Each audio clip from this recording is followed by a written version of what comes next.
যদি ডিসেম্বরে নির্বাচন হয়, সেই নির্বাচন যদি ধরে নিচ্ছি আমরা ডিসেম্বরে নির্বাচনের সময়, আমরা এবছরের শুরুতেও জানতাম যে নভেম্বর ডিসেম্বরে নির্বাচন হবে কিংবা জানুয়ারিতে হতে পারে, 28শে জানুয়ারির যে কোনো আগে যে কোনো মুহূর্তে। তখন ইউরোপীয় ইউনিয়ন দেখলো যে 3 দফা ওরা নির্বাচন পর্যবেক্ষণের সাথে সম্পৃক্ত হয়। 6 মাস আগে একটি টিম পাঠায়, সেখানে রাজনৈতিক দলগুলোর সাথে আলোচনা করে নির্বাচনটা কেমন হবে, অংশগ্রহণমূলক হবে কিনা এরপর দ্বিতীয় দফা পরিবেশটা দেখে, আর নির্বাচনের সময় চূড়ান্ত পর্যবেক্ষণটা হয়। এই 3 দফা হওয়ার যদি আমরা জুন মাস থেকে শুরু করি, তাহলে ইউরোপীয় ইউনিয়ন বলেছে যে জুন মাসে বাংলাদেশে ওইরকম স্পষ্ট পরিস্থিতি ছিল না যে এটা অংশগ্রহণমূলক হবে, কারণ সিদ্ধান্ত তখন আসেনি বিরোধী দল থেকে যে বিএনপি নির্বাচনে যাবে কি যাবে না। যার ফলে যে এই যে সিদ্ধান্ত নেওয়ার ক্ষেত্রে যে এই দীর্ঘসূত্রিতা কিংবা বিলম্ব হয়েছে, বিএনপি কোন মাসে নিয়েছে? নভেম্বরে না অক্টোবরে সিদ্ধান্ত নিয়েছে নির্বাচনে আসবে, এই আপনার অক্টোবরের লাস্টের দিকে ফ্যাগ এন্ডে সিদ্ধান্ত নিয়েছে। যার ফলে ইউরোপীয় ইউনিয়নের এই যে প্রক্রিয়া করাটার ক্ষেত্রে সময়ের সাথে সম্পর্কযুক্ত। আরেকটা প্রসঙ্গ, অগ্রাধিকারের কথা উনি যেটা বললেন, এটা আর্থিক ব্যবস্থাপনার ব্যাপার, ওদের বাজেট সংস্থানের ব্যাপার আছে। আর এবারের এই বর্তমান সময়ে এই কোয়ার্টারে ইউরোপীয় ইউনিয়নের প্রাধান্যটা প্রায়োরিটিতে বাংলাদেশ না, ইউরোপীয় ইউনিয়ন এই দক্ষিণ এশিয়ার মধ্যে শ্রীলঙ্কাকে গুরুত্ব দিচ্ছে। ওটাকে বলছে যে শ্রীলঙ্কা এখন একটু অন্যরকম পরিস্থিতি তৈরি হয়েছে, সেটা এখন সেদিকে হয়তো তারা চিন্তা ভাবনা করছে। দুজন না, একটা পর্যবেক্ষণ হবে, এটা অন্য একটা পদ্ধতিতে। বাইরে থেকে বলেছে তারা বাইরে থেকে অবজার্ভ করবে, বাট তারা ওইখানে যাবে না। আমরা এই আলোচনায় ফিরবো, আমাদের আলোচনা জমে উঠেছে, আমরা নিশ্চয়ই আরো বিষয় নিয়ে আলোচনা করব। আপনারা সবাই জানেন জি উনি আইন অঙ্গনের মানুষ এবং আইন অঙ্গনের কথা বলবেন। আমি জাস্ট একটা एग्जांपल দিই, কারণ হচ্ছে একটি বিষয় এখানে উঠে এসেছে যে আজকে ঐক্যফ্রন্টের যে নেতা, তাদের যারা আইনজীবী আছেন, তারা কিন্তু কিছুটা আশার আলো দেখতে পেয়েছেন এই মর্মে যে যদি কোনো সাজা যদি 2 বছর অতিরিক্ত যদি হয়, হাইকোর্ট ইচ্ছে করলে তার সেখানে যদি জামিন দেয় অথবা যদি সাজাটা স্থগিত করে, তাহলে তিনি নির্বাচনের যোগ্য হবেন। এবং সেক্ষেত্রে একটি বিষয় উঠে এসেছে, সেই বিষয়টা আমরা একটু শুনবো বিরতির পরে। এই বিষয়ে আলোচনা করছি, একটা বিরতি নিয়ে ফিরছি। আচ্ছা, অবশ্যই বলবেন। সুপ্রিয় দর্শক, আপনাদের সবাইকে আবারও স্বাগত জানাচ্ছি লিটল টাটা এসটিভি সংলাপে। আমরা কথা বলছি নির্বাচনের মাঠে দেশ, এই বিষয়টি নিয়ে। আপনারা আমাদের কাছে প্রশ্ন করেছেন, আমাদের অনুষ্ঠানে সরাসরি সম্প্রচারিত হচ্ছে। ইচ্ছে করলে আপনারা এখনো প্রশ্ন করতে পারেন, এস লিখে আপনার মোবাইল ফোনের মেসেজ অপশনে আরেকটা স্পেস দিয়ে আপনার নাম লিখে আরেকটা স্পেস দিয়ে প্রশ্ন লিখে পাঠিয়ে দেবেন 16361 এই নাম্বারে। ইতিমধ্যে কয়েকটি প্রশ্ন এসেছে, আমি সেগুলো একটু পড়তে চাই। নীলুফার মনি আপার কাছে জানতে চাই যে বিএনপি নির্বাচনে যে আসবে সেটি তো তার আগের থেকেই জানতো, তাহলে এত শেষের দিকে এসে বিষয়টি ডিক্লেয়ার দেওয়াতেই তো কোনো প্রতিনিধি এখানে আসছে না। এরপরে বাবলু বলেছেন, জাতীয় পার্টির নেতার কাছে জানতে চাই যে প্রতি বছর নির্বাচনের আগে আপনাদের চেয়ারম্যান সাহেব অসুস্থ হয়ে যান, আসলে এটি কি তিনি অসুস্থ হয়ে যান নাকি অসুস্থ করা হয়? এরপরে সুজন বলেছেন যে রুমা আপার কাছে জানতে চাই, আপনারা তেতুল হুজুরকে এখন আর কিছু বলছেন না, তাহলে কি এর পিছনে রাজনীতি নেই? আপনি যে কথাগুলো বললেন মূলধারায় ফিরে আনা, এগুলো কি পেছনের কোনো কথা কি না? এরপরে নাম লেখেননি, আপনি প্রশ্ন করেছেন সাংবাদিক ভাইদের কাছে জানতে চাই, কারো নাম উল্লেখ করেননি। বলেছে যে সাংবাদিকরা কি স্বাধীনভাবে নির্বাচনের সময় কাজ করতে পারবে বলে মনে হয়? আপনাদের সবাইকে অশেষ ধন্যবাদ। নিশ্চয়ই এই প্রশ্ন উত্তরগুলো আমাদের অতিথিরা দেবেন এবং সাংবাদিক বন্ধুরাও দেবেন। আমি যে প্রসঙ্গটি আলোচনা করতে চাচ্ছিলাম সেটি হচ্ছে যে হাইকোর্টের দিকে কিন্তু সারা দেশ এখন তাকিয়ে রয়েছে এবং সেখানে সবশেষ যে আজকে যে রায়টা দেওয়া হলো, অর্থাৎ কারো যদি দণ্ড 2 বছরের অধিকও থাকে এবং সেটি যদি হাইকোর্ট মনে করে যে সেটি তিনি স্থগিত করতে পারেন, যেহেতু এটি বিচারাধীন রয়েছে, অর্থাৎ আরেকটি পার্ট রয়েছে, এবং সেখানে যদি তাকে কত জামিনও দেওয়া হয়, তাহলে তিনি নির্বাচন করার যোগ্য বলে বিবেচিত হবেন। সেক্ষেত্রে অন্য যারা অবিবেচিত বলে ইতিমধ্যে ঘোষিত হচ্ছে বা আলোচনা হয়েছে, আমি জনাব আশিস আপনার কাছে জানতে চাই, আপনি দীর্ঘদিন কোর্ট বিট করছেন, আপনার কাছে কি মনে হয় এতে কি কোনো আশার কোনো বার্তা আছে, নাকি এটি সরকারের পক্ষ থেকে যখন এটি অ্যাটর্নি জেনারেল যখন আবার আবেদন জানাবেন তখন এটি আবার আগের জায়গায় ফিরে যাবে? ধন্যবাদ। জি, মাইক্রোফোন। ধন্যবাদ। তো আমার এই প্রশ্ন উত্তর তো আমি দেবই, কিন্তু কিছু প্রশ্ন এদিকে এসে গেছে, এটা পরে আমি দিচ্ছি। জি। তো একটা বিষয় হলো যে যেটা ফৌজদারি কার্যবিধির 426 ধারা অনুসারে যদি কারো দণ্ডবিধিতে যে 2 বছর যদি কারো সাজা হয়, তাহলে শুধু উনি না, উনি তো ওই 2 বছর তো নির্বাচন করতে পারবেনই না। এবং আমাদের সংবিধানের 66(2) এর ঘ অনুসারে তিনি আরও 5 বছর নির্বাচন করতে পারবেন না। এটাই রিয়ালিটি। জি, এখন প্রশ্ন হলো, আজকে কিন্তু একটা রায় দিছে একক বেঞ্চ, সেটা ওই আগের মঙ্গলবার রায় একটা আলাদা একটা রায় সে আজকে দিয়েছে। কিন্তু সেখানেও একটা জিনিস, যে আমাদের সবচেয়ে সুপ্রিম অথরিটি হলো আমাদের অ্যাপিলেট ডিভিশনের ফুল বেঞ্চ, যেখানে প্রধান বিচারপতির নেতৃত্বে ফুল বেঞ্চ যেখানে বলে দিয়েছে যে নো অর্ডার, সেক্ষেত্রে এটা কতটা আলোর মুখ দেখবে, এটা একটা প্রথম প্রশ্ন। আমার ধারণা আলোর মুখ দেখবে না। আপনার ধারণা? আমার ধারণা যে আলোর মুখ দেখবে না। দ্বিতীয় আর একটা জিনিস হচ্ছে, সেটা হচ্ছে দেখুন, আজকে কত তারিখ? 29 তারিখ। কাল কত তারিখ? 30 তারিখ। আগামী দিন 1 তারিখ। 2 তারিখ কিন্তু আপনার খোলা না, যাচাই বাছাই এবং কোর্ট খোলা। আপনি যদি কোনো কারণে অধীনকার অ্যাপিলেট ডিভিশনে জানো, আপনার পক্ষে কি সম্ভব ওই রায় নিয়ে তারপরে ওখানে গিয়ে আর কোনোভাবে ওই যাচাই বাছাই প্রক্রিয়াকে বাধা দিতে পারবেন? আপনি কি সংবিধানের বাইরে যেতে পারবেন? আপনার নির্বাচন কমিশনের 111 যে অনুচ্ছেদ আছে সেটা তো কভার করে না। কি করে সম্ভব? আর অ্যাপিলেট ডিভিশন বলেই দিয়েছে যে কোনোভাবেই নো অর্ডার, কোনোভাবেই সম্ভব নয়। সেখানে আবার যদি অ্যাপিলে যায়, ওই একই জিনিস দাঁড়াবে। এটা সম্ভব না বলছে, এখানে বলে দিয়েছে যে এই আপনার এই যে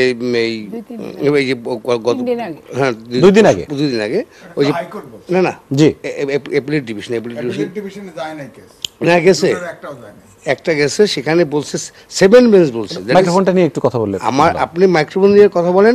ওখানে আপনার প্রধান বিচারপতি নেতৃত্বাধীন ফুল বেঞ্চ বলে দিয়েছে নো অর্ডার। আচ্ছা, যাই হোক, এটা আমার জানার মধ্যে না, তবে আমাকে আপনার কাছেই আমার জানার ইচ্ছা যে এই অ্যাপিলেট ডিভিশন তো আপনার আলমগীর সাহেব, নানক সাহেবের কেস, তাদের 14 বছর জেল ছিল, তাদের এটাকে স্টে করে, তারা তো মন্ত্রী ছিল, এমপি ছিল, কি করে ছিল? সেই রায় থাকতে এইটা রায় আসে কি করে? না, হ্যাঁ, এটা আপনার প্রশ্নটা যৌক্তিক। আমি বলি না যে আপনার প্রশ্নটা যৌক্তিক নয়। এরকম কিছু ঘটনা ঘটেছে, সেটা ইতিপূর্বে ঘটেছে। তাহলে সেগুলো কি রেফারেন্স হিসেবে ব্যবহার করা যায় না? কারণ হচ্ছে সারা দেশের মানুষ কিন্তু, এবং বিএনপির যারা নেতাকর্মী, তারাও কিন্তু ভাবছেন বা বলছেন যে এই নির্বাচন বেগম খালেদা জিয়াকে ছাড়া তারা কিভাবে করবেন, এবং বেগম খালেদা জিয়ার পক্ষে কিন্তু মনোনয়নপত্র জমাও দেওয়া হয়েছে। না, শুধু তাই না, এই জন্যই প্রশ্ন এসেছে, এই জন্যই বিরোধী দল থেকে বলা হচ্ছে রাজনৈতিক উদ্দেশ্যে এই রায়গুলো কোর্টকে ব্যবহার করা হচ্ছে। এখন কারণ আগে যেটা সুপ্রিম কোর্টের রায় আছে সেটার উপরে তো আরেকটা রায় হতে পারে। এবং মাজদার হোসেন মামলাটা আমরা কিন্তু অনেক ক্ষেত্রে কিন্তু এটা এক্সাম্পল হিসেবে, যেটা রিয়াদ ভাই বললো, এক্সাম্পল হিসেবে কিন্তু বড় বড় মামলায় কিন্তু আমরা শো করি কিন্তু আমরা আমাদের নিজস্ব জায়গায় যুক্তি খণ্ডন করি রেফারেন্স হিসেবে, এবং অনেকখানে আমরা বিজয়ীও হই। তাহলে কেন, ওয়াই নট? উনি যেটা বললেন, তাহলে এটা কেন হবে না? সেটা তো অবশ্যই হতে হবে। এবং বিচার এমন একটা জায়গায় 2 তারিখে আপনি বলেছেন, আপনার কথাও ঠিক, সরকার এখানে একটা বড় শুভঙ্করের ফাঁকি রেখেছে সব জায়গায়, যেমন পর্যবেক্ষকরা, বিদেশি পর্যবেক্ষকরা, সাংবাদিকরা, সবকিছুতে একটা বড় শুভঙ্করের ফাঁকি। সেই জায়গাটায় 2 তারিখটা কেন হলো? ওই 2 তারিখটা এমন যে শুক্র শনিবারের বন্ধের পরে একটা রবিবার, সেটা তো 3 তারিখ 4 তারিখে হতে পারতো। কারণ 9 তারিখে আপনার উজ্জ্বল লাস্ট ডেট, 9 তারিখে মার্কাটা 9 তারিখে দিবে। তাহলে সেই জায়গায় কেন আমরা 2 তারিখের জায়গায় 4 তারিখ করতে পারি না? নির্বাচন কাদের নিয়ে? জনসাধারণকে নিয়ে, সব দলকে নিয়ে। দলের স্বার্থই যদি উদ্ধার না হয়, তাহলে এই নির্বাচন দিয়ে কি হবে?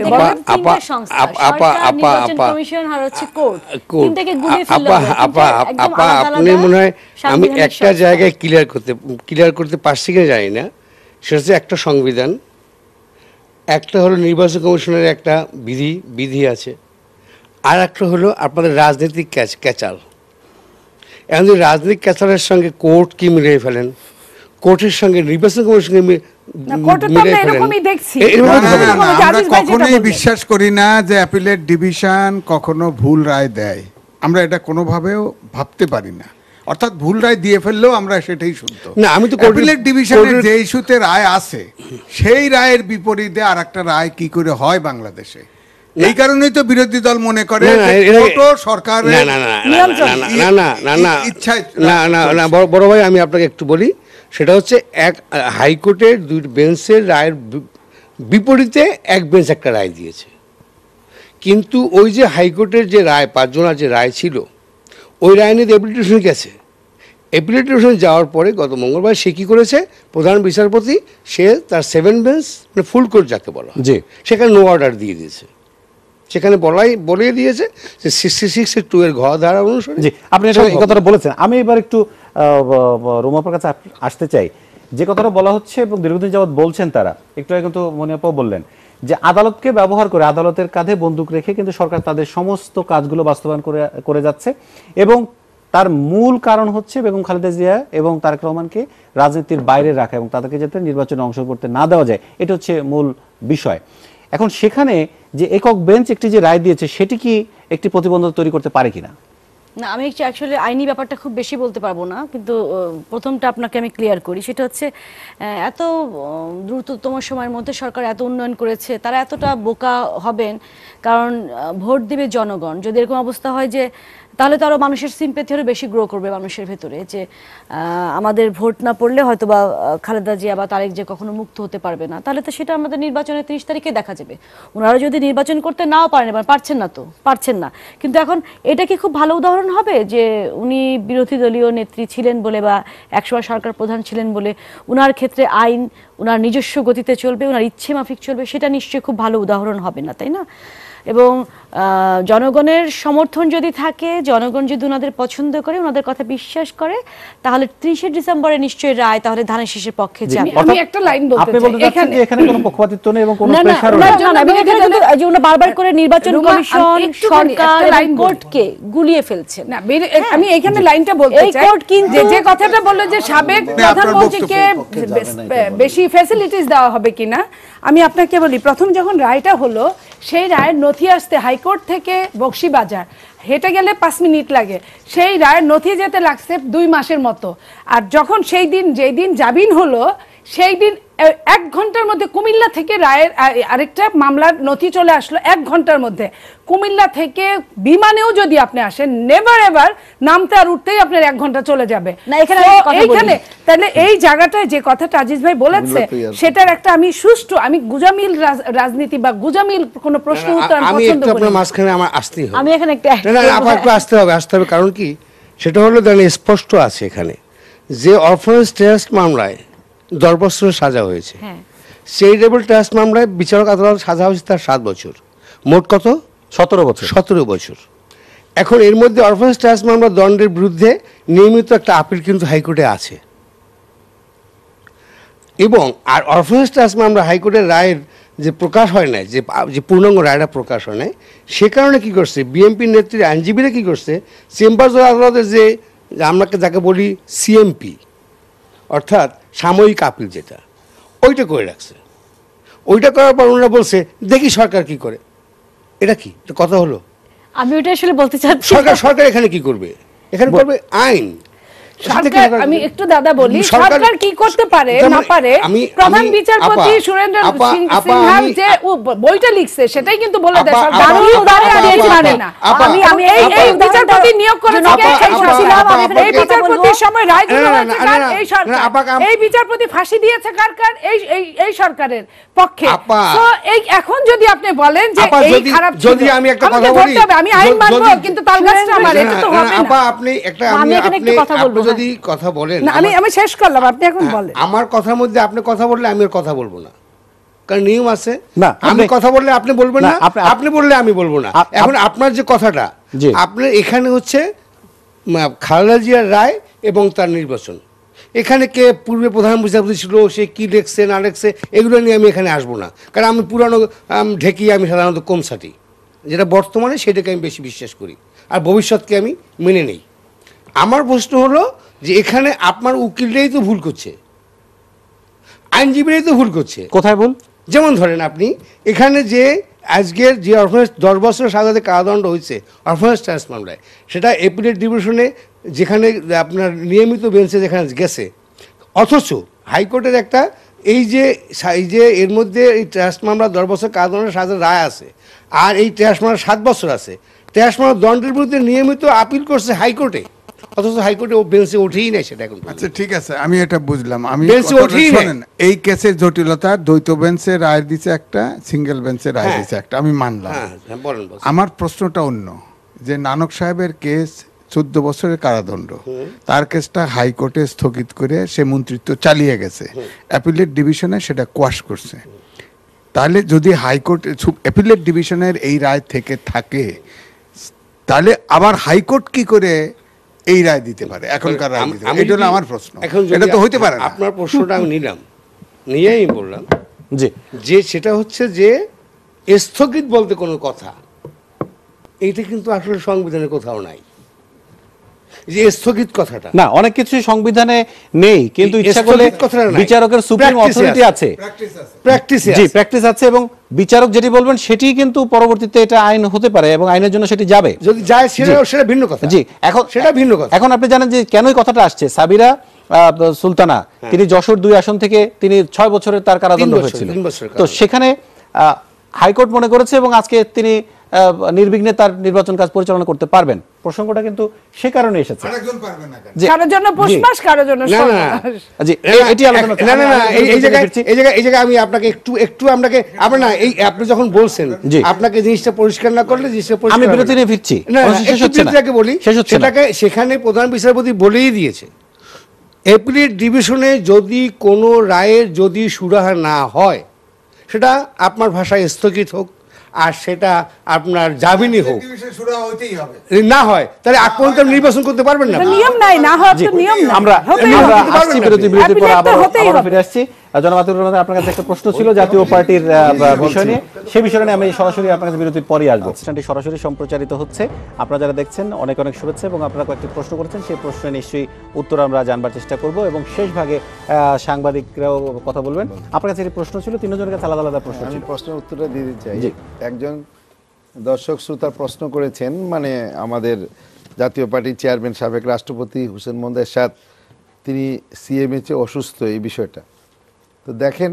এবার কিন্তু ওনার তো বয়স হয়েছে, উনি বর্তমান বাংলাদেশের রাজনীতির প্রেক্ষাপটে মানে উনি একজন বয়োজ্যেষ্ঠ রাজনীতিবিদ, যদিও উনি 9টা বছর সফল রাষ্ট্র পরিচালনা করেছেন, ওনার সময় প্রভূত অনেক উন্নয়ন হয়েছে। উনি তো মানুষ, উনি প্রত্যেকটা মানুষের অসুস্থতা নিয়ে কোনো ক্রিটিসাইজ করার সুযোগ নাই, এবং উনি সিএমএইচে ভর্তি হয়েছে, যেহেতু উনি সেনাবাহিনী প্রধান ছিলেন, সিএমএইচে তার ট্রিটমেন্ট, এবং উনি মোটামুটি আজকে আমাদের পার্টির মহাসচিব রুহুল আমিন হালদার সাহেব দেখা করে বলেছেন যে উনি সুস্থ হয়ে উঠেছেন, 2-1 দিনের মধ্যেই বাসায় ফিরবেন।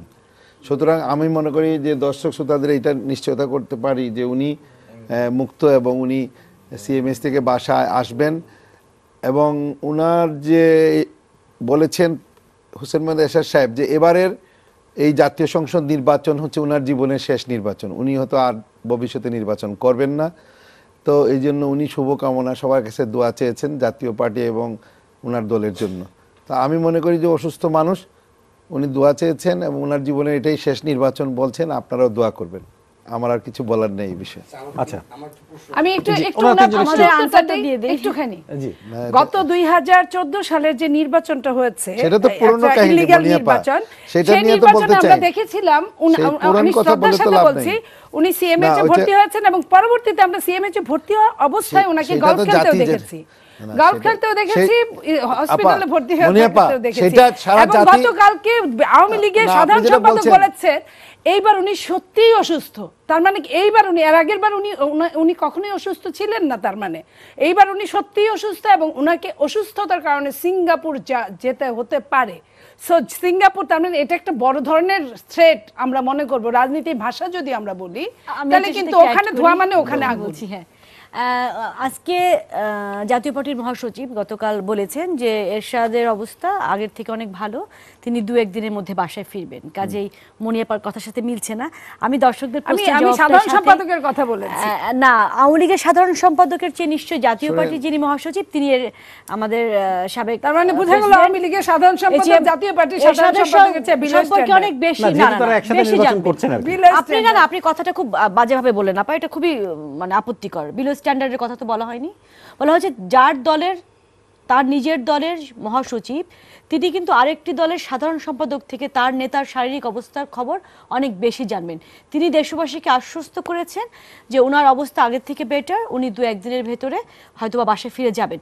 আমি দর্শকদের আমাকে করা প্রশ্নে ফিরে যাই। এক হচ্ছে দর্শক, ধন্যবাদ আপনার প্রশ্নের জন্য, এবং তিনি সুস্থ হয়ে ফিরুক সেটা আমাদের অবশ্যই অবশ্যই আমরা, এবং আমি ওনার বাসায় গিয়েছিলাম বোধহয় 20-25 দিন আগে, উনি ইউরোপিয়ান পার্লামেন্টের বোর্ডের সদস্যদের সঙ্গে, তখনও কিন্তু উনি হাঁটছিলেন ধরে ধরে। হ্যাঁ, এটা আমার নিজের চোখে দেখা।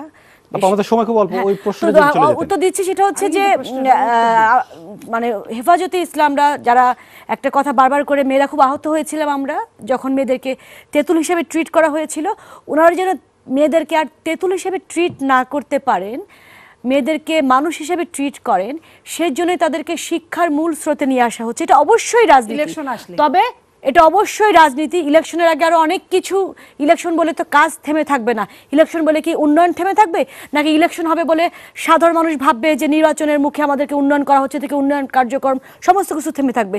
নিশ্চয়ই নয়। এটা হচ্ছে এই বাংলাদেশ আওয়ামী লীগ সরকারের টানা এই যে 10 বছরের যে ধারাবাহিক উন্নয়ন কর্মসূচি, তারই একটা অংশ। কোনটা আজকে হয়েছে, কোনটা গতকাল হয়েছে। ব্যাপারটা এরকম, যেমন বিশ্ববিদ্যালয় শিক্ষক সহ স্বায়ত্তশাসিত প্রতিষ্ঠানের যেসব কর্মচারী এবং কর্মকর্তা বা শিক্ষকরা ছিলেন, তাদেরকে যে 75 লক্ষ টাকা 5% সুদে হাউস লোন দেওয়া হচ্ছে, সেটাও কিন্তু সম্প্রতি দেওয়া হয়েছে। এটাও ইলেকশন। তো সেটা ইলেকশন হয়েছে কি, তার মানে কি ইলেকশন শেষ হয়ে যাওয়ার পর এটা কি বাতিল হয়ে যাবে? না, নিশ্চয়ই না। সেটাকে কেন বলছেন? ইলেকশনের পদ্মা ব্রিজটা কি ইলেকশনকে সামনে রেখে হয়েছে বাতিল হয়ে গেছে? পদ্মা ব্রিজটা হচ্ছে না, সমস্ত হচ্ছে নাকি থেমে যাবে মনে হচ্ছে? নাকি আপনার মনে হচ্ছে যে ব্রিজটা অর্ধেকটা হয়ে দৃশ্যমান খুঁটি নাকি সেটা থেমে যাচ্ছে আর হবে না?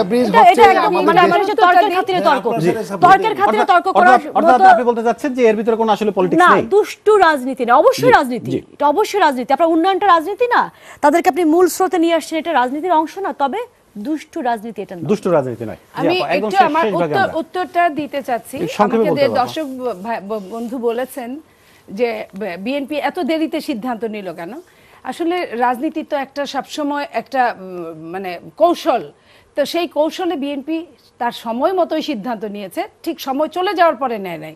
সো এইখানে বিএনপি কি সিদ্ধান্ত নিল না নিল সেটার উপর সরকার পর্যবেক্ষকদের দাওয়াত করবে না, সরকারের চলমান কাজগুলো থেমে থাকবে, শুধু উন্নয়নের গল্প বলবে, কিন্তু নির্বাচনে জনগণকে ভীষণ ভীষণ ভীষণভাবে ভয় পাবে। ভয় পেয়ে তারা একচেটিয়া নির্বাচন করার জন্য ডিসেম্বরের, যেখানে 31-এ সমস্ত বাংলাদেশে কড়া নিরাপত্তা থাকে, সেই দিন 31 নাইটে কিন্তু নির্বাচনের ভোট গণনা হবে কবে? 31 নাইটে। এবং 25শে ডিসেম্বর সারা বিশ্বে একটা অনুষ্ঠান থাকে খ্রিস্টান সম্প্রদায়, এবং যারা বেশিরভাগ আমাদের অ্যাম্বাসেডর বা পর্যবেক্ষক তারা বেশিরভাগই খ্রিস্টান। তো সেইখানে আমি আপনাকে ভাই একটু বলি যে 2008-এ যেটা হয়েছে, একটা অনির্বাচিত সরকার ছিল, তখন দমবন্ধকর পরিস্থিতি ছিল। একটা গণতন্ত্রকে ফিরিয়ে আনার জন্য ওই সময়টা যাই হোক না কেন, এবং এই অনির্বাচিত সরকার সবার সাথে কিন্তু যোগাযোগ রেখেছে, তারা নির্বাচনে আগে থেকে অ্যাডভান্স টিম হিসেবে কাজ করে তারা কিন্তু নিয়ে এসছে। সেখানে হোসেন জিল্লুর রহমান কিন্তু অনেক কাজ করেছে, আমরা দেখেছি। তো সেই জায়গাটায় আমি বলতে চাই 2008-এর নির্বাচন এবং 2018-এর নির্বাচন এক কখনোই হতে পারে না। যদি হতে না পারে, সেই দিনের যেই দিনই নির্বাচন হোক, সেই দিনই আমরা ঈদের দিন হলেও 2008-এর নির্বাচনটা আমরা মেনে নিতাম। কিন্তু আজকে 2018-তে যেখানে জানুয়ারির 26-28 তারিখ পর্যন্ত টাইম আছে, এবং একটা বড় দল যখন বলল যে আমাদেরকে পিছিয়ে দেন, 7 দিন পিছানোর কোনো কারণ থাকতে পারে না। সেটা যাতে পর্যবেক্ষক না আসতে পারে, যাতে পর্যবেক্ষক, দেশীয় পর্যবেক্ষক দাঁড়িয়ে থাকবে, যে সাপের চোখ নাই, কান নাই, ছোটে না, হাঁটে না, এরকম অবস্থায় থাকবে তারা। সেই সাপ জানত, গোটা 2 আন্ত সাংবাদিকরা সেই সাপের মতো দাঁড়িয়ে থাকবে, নড়াচড়া করবে না সারাদিন, ছবি তুলতে, ফটো তুলতে পারবে না, টেলিভিশনে কোনো ফটো যাবে না, টেলিভিশনে কোনো ভিডিও ক্লিপ যাবে না, সেই সারাদিন দমবন্ধ করে থাকা অবস্থায় প্রিজাইডিং অফিসার রাতে যা বলবে, আমি সিসির কথা মতো কথা বলছি, সেটাই সত্য পরিণত হবে। অতএব ইহাই হা জয়যুক্ত হয়েছে, হা জয়যুক্ত হয়েছে এবং হা জয়যুক্ত হ্যাঁ, যে হয়েছে। 79 ভোট, এই যে আমাদের 79 এর হা ভোট গৃহপালিত সংসদ আসবে, সেই গৃহপালিত সংসদ কি করবে? দাদা বলেন। 79 এর হা ভোটের কথা মনে পড়ে গেল। হ্যাঁ, একটু শুনেন, যে একদম সংক্ষেপে সংক্ষেপে বলবো, জি। সংক্ষেপে বলবো। প্রশ্ন হচ্ছে যে টক শোতে এসে ঝগড়া করার তো আমাদের সময় নেই, আর সেই টাইম নিয়ে এই রাত্রে ঝগড়া করতে পারবো না। প্রশ্ন হলো প্রথমত আপনার মাইক্রোফোনটা একটু কাছে দিন। একটা অ্যাড করে দিই, সেটা হচ্ছে যে এরশাদ সাহেব, আমি ওনাকে শ্রদ্ধা করি কারণ উনি আমাদের প্রেসিডেন্ট ছিলেন। তো প্রশ্ন হলো যে উনি নির্বাচনের আগেই উনি সাধারণত অসুস্থ হয়ে যান। এই কথাটা ঠিক না কিন্তু। না না, আমার প্রশ্ন করতে দেন। সেটা হচ্ছে, আমি আপনাকে আহত করার জন্য প্রশ্ন করি নাই, কিন্তু আপনি পারলে প্রশ্ন উত্তর দেবেন, নইলে বলবেন যে সরি, শেষ। আমার প্রশ্ন হলো, এই বাজারে কিন্তু একটা বড় একটা ইয়ে আছে, মানে একটা চাউর আছে। কীরকম? যে এরশাদের ঘুরিনাটাই কার হাতে? কারণ ওনার বাসার সমস্যা হলো কোনো একজনে তার বিচার করেন, নাম বলবো না। ওনার পার্টির মধ্যে সমস্যা হলো কোনো একজনে। প্রশ্নটা করেন তাহলে। হ্যাঁ, হ্যাঁ, করতেছে আমার তো শুনি আমরা। আমাকে তো ভূমিকা জি, জি, দিন নাকি? জি। আবার ওনার যদি দলের মধ্যে সমস্যা হয়, তাও কোনো একজনের সমাধান করে দেন। আবার ওনার এমপি কে হবে, ওনার আবার এমপি, ওনার এমপি থেকে মন্ত্রী কে হবে, এটা কোনো একজনের সমাধান করে দেন। কারণ তিনি কে সে প্রশ্ন, সেটা আমি বলতে গেলাম না। না, এটাকে আপনি ক্লিয়ার করতে হবে। হ্যাঁ, না, আপনি যখন প্রশ্নটাই করছেন, তো জাতির কাছে ক্লিয়ার করেন যে কথাগুলো বললেন তার সাথে আর সত্যিকার অর্থে সামঞ্জস্য, অথেন্টিকেট কিনা। আপনি শোনা কথা এটা সত্যিকার কথা প্রধানমন্ত্রী করে দেন, সত্যিকার কথা আমাদের মাননীয় প্রধানমন্ত্রী করে দেন। এই হলো সোজা কথা। এখন আরেকটা কথা হলো, সেটা হচ্ছে যে এই হলো প্রথম কথা। আর দ্বিতীয় কথা হলো যে আপনাদের বিরুদ্ধে এই যে গতকালকে যে টাকা নিয়ে নির্বাচনে প্রার্থী দেওয়া, একেবারে আমাদের সাংবাদিকদের সামনে আপনাদের প্রেসিডেন্ট সদস্য একেবারে ফাটাই ফেলছে। ইভেন সে যে ধানের শীষে যোগও দিবে, সে ওখানে নমিনেশনও পাবে। এবং তিনি নিজে বলেছেন যে আমি এরশাদ স্যারকে 60 লক্ষ টাকা দিয়েছি, আমার টাকা ফেরত দিতে হবে। আমি রুহুল আমিন হাওলাদারকে অত টাকা দিয়েছি, ফেরত দিতে হবে। এই যে টাকার যে লেনদেন, একদম এই বিষয়টা কি অথেন্টিক কিনা? যেহেতু যারা বলছেন তারা অথেন্টিক কিনা? আমরা তাদের কাছে শুনেছি। আমরা আচ্ছা, কেউ তো আপত্তি করে না, কেউ তো আপত্তি করে না। এক মিনিট বলেন। জি, আপনারা বলেছেন প্রশ্নটা আজিজ ভাই, প্রশ্নটা হচ্ছে যে এই যে নিয়োগ মানে আমরা নিয়োগ সরি আমি বলছি যে এই নির্বাচন বাণিজ্য, মনোনয়ন বাণিজ্য, এই মনোনয়ন বাণিজ্যটা কেন? রাজনীতিবিদ যিনি হবেন তিনি নিজ থেকে আসবেন, তার এবং সেন্সের উপরে। আমাদের একটা উত্তর ছিল, আমাদের একটা উত্তর ভালো কথা। দেওয়া আজিজ ছিল। ভাই, উনি যে প্রশ্নটা করছে এটাকে আমি জাতির কাছে ক্লিয়ার করতে চাই। বলেন, ক্লিয়ার করুন। আমি আপনাকে টাকা দিয়েছি, আপনি টকশোতে এসে আমার পক্ষে কথা বলেন নাই। এই কথার প্রমাণ আপনি দেখান যে আমি আপনার টাকা চাইছেন, আমি আপনার টাকা দেই নাই, এজন্য আমার বিরুদ্ধে কথা বলছেন। তো ঠিক তেমনি মানে এটা কিভাবে প্রমাণ করবেন? হ্যাঁ, ঠিক তেমনি যারা মনোনয়ন বঞ্চিত হয়েছে এবং তাদের অনেকের মনে ক্ষোভ আশা, যেমন আমার মনিয়াপা, উনি অনেক কাজ করেছে জামালপুর, মহিলা হিসাবে উনাকে এক্সাইট করে রেখে আরেকজনকে দিল।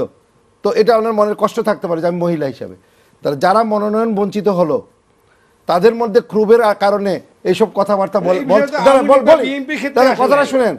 আচ্ছা, আপনি উত্তর দিলেন যে দেখেন জাতীয় পার্টিতে মনোনয়ন পায় নাই, সেই লোকটা বিএনপি জয়েন করলো এবং মনোনয়ন পেল। তার মানে তার মনোনয়ন যে বঞ্চনার কারণে, আমার কথাটা শেষ করি, উত্তরটা দেই। মনোনয়ন বঞ্চনার কারণে সে বলেছে, কি বলেছে না বলেছে সেগুলা কিন্তু আদালতে প্রমাণের বিষয় বা আপনার অথেন্টিকেটের বিষয়, এইগুলা নিয়ে গসিপিং করা যেতে পারে। কিন্তু পার্টির মহাসচিব দলের পক্ষে একটা প্রেস ব্রিফিং দিয়েছেন সাংবাদিকদের সামনে যে এইসব কথাবার্তা যা উঠছে সম্পূর্ণ মিথ্যা বানোয়াট, এটা কোনো ধরনের ভিত্তিহীন প্রমাণ নাই। আমরা একদম শেষ। এবং আমি শেষ করে আমি একটা প্রশ্ন করতেন যে আপনারা খুব ভালো কথা বলেন, কার কাছে বলছেন? আমি ওই আপাকে বলছি, রুমা আপাকে বলছি, যে উনি যেহেতু বিএনপি আওয়ামী লীগের পক্ষ নিয়ে কথা বলছে। তো সেখানে এই যে মাদক সম্রাট বদিকে আপনারা নির্বাচনে সরাই দিলেন, বদি পত্নী আসলেন, এটা কি এইভাবে ঘুরিয়ে খাওয়া হলো না? একটাই এখানে কথা বলে, এটা হচ্ছে আসলে আমাদের মনোনয়ন বোর্ড 3 স্তরের আসলে যাচাই বাছাই করে কিন্তু প্রার্থীকে মনোনয়ন দিয়েছে। সেখানে হচ্ছে তার এলাকাতে জনপ্রিয়তা কেমন আছে, বা তার বিরুদ্ধে প্রার্থী যে হবেন, যাকে মনোনয়ন দেওয়া হচ্ছে, তার বিরুদ্ধে সেরকম কোনো আইনি বা অন্যান্য সামাজিক, সাংস্কৃতিক অন্যান্য ধরনের অভিযোগ আছে কিনা। হ্যাঁ,